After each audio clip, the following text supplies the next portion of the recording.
wife asked me this question last night. We were kind of just chatting around, having a glass of wine, and she says, if you could spend your 20s, or like a period from like your 20s to like maybe your early 30s, like the 15 years of your life at any era in any place, what would you choose? And I was like, well, I was born in 72, so that would kind of put me right in the 80s 90s realm, and which I had to say, like, I really, I don't know if I would change anything, because I feel like, of course it would be great to, like Paris in the 30s, or you could pick any of these different times and renaissances of music and culture, which would be great. But I really feel like, from the 70s up through the 90s, you had this convergence of all these different art styles kind of exploding. I mean, that was when we had the best R&B, and the best rock and roll, and we had punk, and then we had new wave, and metal, and all these different things were sort of finding their footing and becoming something new.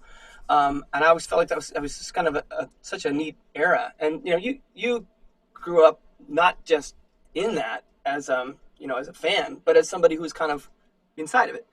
Any thoughts or comments on that idea of, like, would you choose any other time to live, or would you?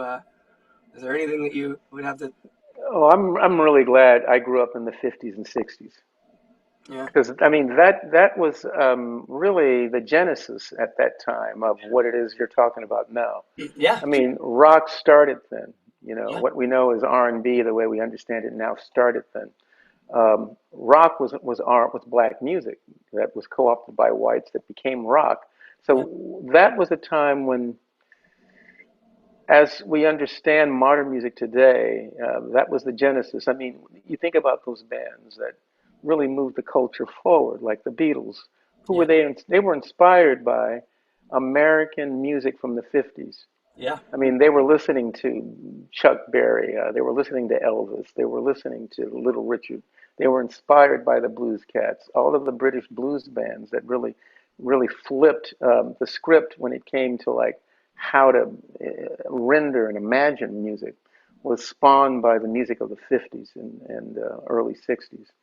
And so that was a pivotal point. And I can't imagine being in any other time unless it was the Renaissance, yeah, or unless it was like when jazz was bubbling up from New Orleans. That would have been a great time, yeah, because that was again another moment in American culture where the music really shifted into another direction, yeah, and again really being moved and implemented by black culture. Black culture has had a huge role in throwing the cultural uh, impetus into certain directions.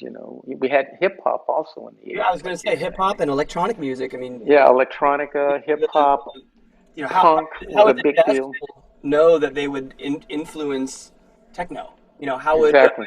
How would the funk groups expect that 10 years down the road, people would be taking two of exact same records that they made and juggling them back and forth to make a new art form that would now be the most Exactly. popular thing in the world.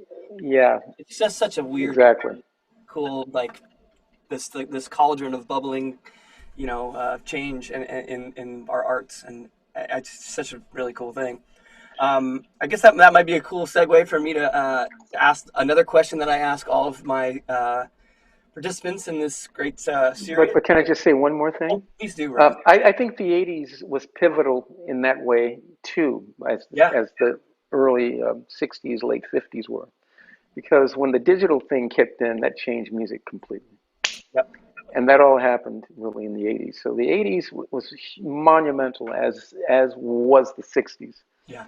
in that regard. Early 60s, late 50s. And since you talked about the technology element, recording abilities and technologies changed considerably. I was when I talked with I told you I did the session with Bob Weir, and I asked him what we were talking about, a question that I'll be asking you shortly about the first record that he bought with his own money, and he mentioned it was Tutti Frutti by Little Richard, like the first rock, one of the first rock records.